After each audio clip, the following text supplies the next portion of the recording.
It's not about me. It's not about you. It's not even about us. It's about legacy. It's about what we choose to leave behind for future generations. And that's why, for the next year, and for the first time since 1974, the best and brightest men and women of nations and corporations the world over will pool their resources, share their collective vision to leave behind a brighter future. It's not about us. Therefore, what I'm saying, if I'm saying anything, is welcome back. The work of a single organization, the Syndicate. A rogue nation, trained to do what we do, imbued with a new sense of purpose. The Syndicate, you say? Yes, sir. That's what he calls it.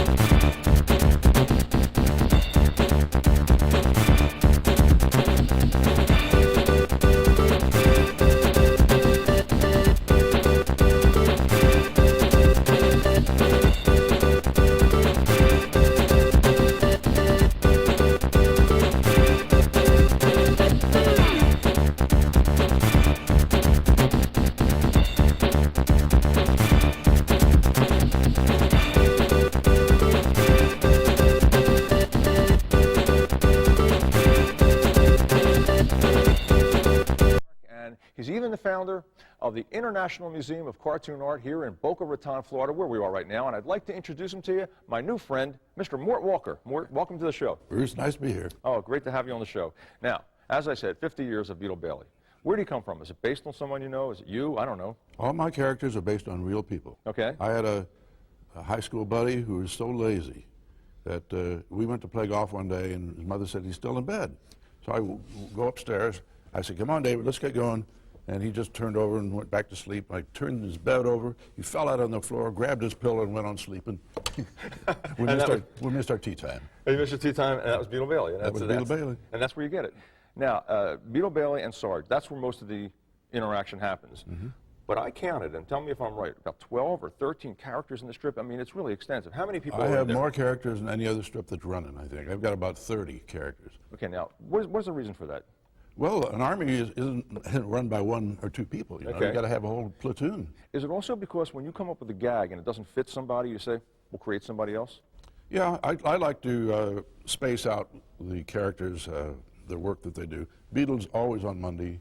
The side characters like the dog or the black lieutenant are on Tuesday. Miss Buxley's always on Wednesday. I see. Then it goes on down the line. They have their days. Okay, well, would you start by drawing the star of the strip, Beetle Bailey? Well, and explain to us a little bit about how maybe you designed him, and also, has he evolved over the years? Well, he's involved because he started out as a college character. Okay. Based on my experiences at the University of Missouri. And then the Korean War heated up, and I had to put him in. So there's one big change. Mm-hmm. He was tall and lanky, just like my friend David Hornaday. Mm-hmm. Now he's more squat and compact because it's just easier to fill up the space with him. He always has 3 freckles. Okay. And they're always placed in that same spot, too, aren't they? Well, wherever my pen hits the page, yeah. Okay, but 3, and that's it. That's right. Okay.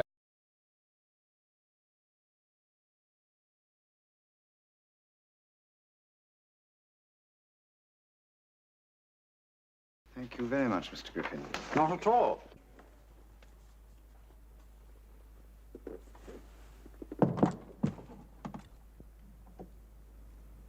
Jack Robbins? You're Jason King. Yeah. May I come in? I'm working. Congratulations.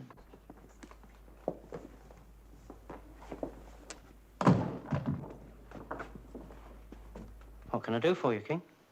I'd like to talk to you. Oh. Is that you? Taken when I was adapting a Charles Dickens novel for television. Was that before or after your adaptation? It helps with the mood. Oh, yeah. You can see what I'm working on now. Mary Poppins? Want a drink? Bourbon, I take it. What else? I might as well tell you, if you're looking for a ghostwriter, I'm not in the market. No, this is something that's already been done. Bottoms up. Not yours? Mm-mm. The style is. Vaguely. And you want to know who? Mm-hmm. Any one of a dozen writers could have done this. Including you? Yes. But I didn't. Oh, did you go to the Writers' Awards ball last night? No. Did you? No. I was here. I had a deadline, you see. Ah. Well, thanks for the drink. Is that all? Yes. Unless, of course, you hear if anybody has, I'll let you know. Oh, that's very kind of you. Don't count on it. I suppose I deserve that. But I think you understand. Very upsetting. Good day, Mr. Robbins. Goodbye, Mr. King. Let's take time off to meet the King, the man who plays with you and opposite you, His Majesty Mr. Peter Wyngarde.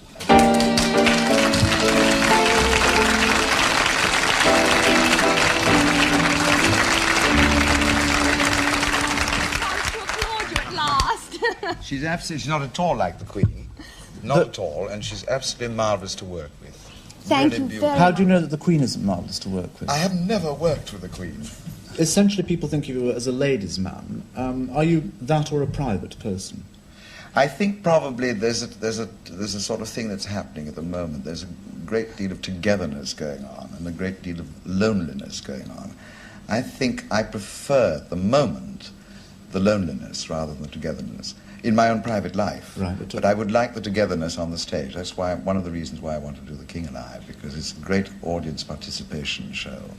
It has an enormous kind of sincerity, and it's beautifully composed altogether. Mm-hmm. It's a shame. Which is a very useful thing for you then at this time, because it means you can be together in the evening with all these nice people like Sally. 97 wives. And 97 I have no wives. problems at all. And then during... Only to get out of the theatre. Yeah. And then There's always a queue of ladies What? waiting for him. Yes, he really turns everybody on. You say the nicest things. It's true, it's true. It's true. Shall I drift away? No, you like watching.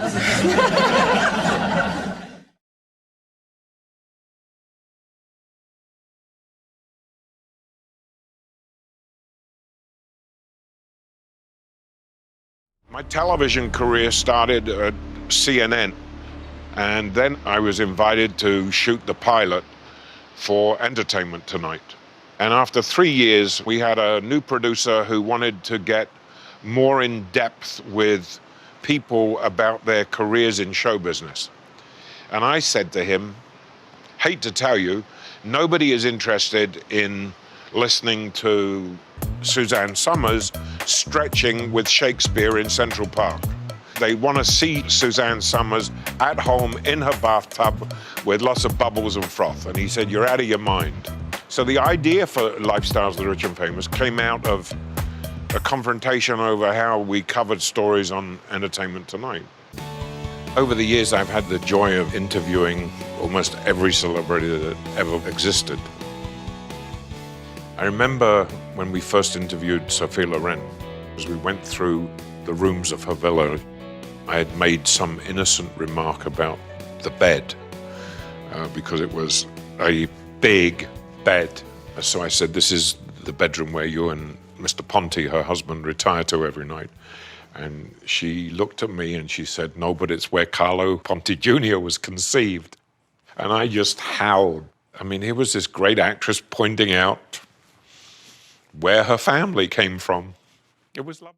When you first conceived Lifestyles of the Rich and Famous, Runaway with the Rich and Famous, Fame, Fortune, Romance, The Rich and Famous, World's Best, did you have any idea that people would be as interested in how the other half lived as they are?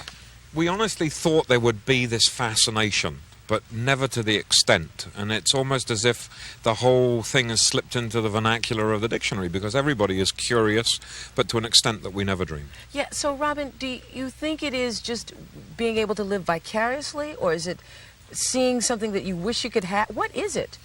I think that here in America, everybody wants to be a winner. Everybody dreams of being very, very successful. And successful doesn't just translate down to money, it all translates down to what you feel in the heart. But if people think they will win, they will win. And so for a moment with our show, we showcase the winners, and then we let the people dream and say, yes, we too could live like that and be like that. So it's a little bit of both. What do you get out of doing all of this? Let me ask you that. What does it do for you? Well, I hope in a way like you do. I mean, I love the rapport with people, and I love hearing their success stories. I mean, after all, I came to America 26 years ago with $135 in my pocket, and I guess you could say I'm a little bit of what we preach ourselves on the show. You certainly are. And I think that when you can bring a smile to a viewer's face, and when you can make them say, you know, hey, if I work a little harder, perhaps if I strive a little more, and I don't sort of accept the status quo, I can better myself in life, and then we can go on and help other people. Because that's what it all is about. I mean, the number part of it is unimportant. It's what we can do for other people.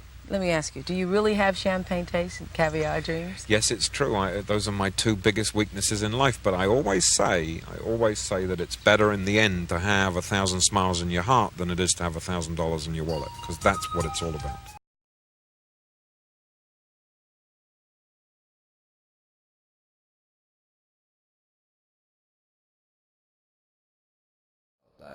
We've come a long way since that day. And we will never look back at the faded silhouette. We've come a long way since that day. And we will never look back. I know you're only in your early 20s. Has being essentially shoved into the forefront of the mainstream music scene allowed you to enjoy your youth more, or has it hindered your freedom in some ways? I mean, there's of course there's always stuff I miss out on, but then again, I mean, I've obviously feel like it's so much more positive things about it, and I don't feel at all crippled by it or anything. I just feel so happy, that I'm one of the few people who can actually say that I love what I'm doing, and to have gotten to the point where I'm at today, it's amazing, and I still can't believe it. So yeah, I'm just very happy. What do you think of detractors that attempt to claim your sound is too mainstream? I mean, everyone has their own music taste. I don't know. I haven't changed my sound a bit from when I started to now in order to please the mainstream. I've always been doing the music I'm doing now. I've always stayed true to myself, and like the music has become more popular, and the mainstream has opened up to a lot of more instrumental tracks and stuff like that, and I've always been interested in doing these kind of like really melodic, uplifting tracks. So when I just kind of laugh when I see people telling me I've sold out or something like that, because I haven't changed anything. So I was wondering, do you find it bothersome at all when people say things like that? Because as you said, you've been creating the same sound for a very long time. So you haven't changed. The only thing that has changed is more people have discovered you. So does it feel weird to have people essentially hating on your success? Yeah, I mean, in the beginning it bothered me, because you're like, oh yeah, I want to tell this person that it's not like that. Like, are you stupid? Just look at, my music then or look at my music now. But then, I just kind of noticed the better things go, like everyone said, the more haters you get, like by default. And I mean, you can't say it to everyone, and I mean, it doesn't really matter anyway. So right now I just kind of like brush it off and don't really care that much. But obviously it's an annoying thing, but it's just something you have to overlook.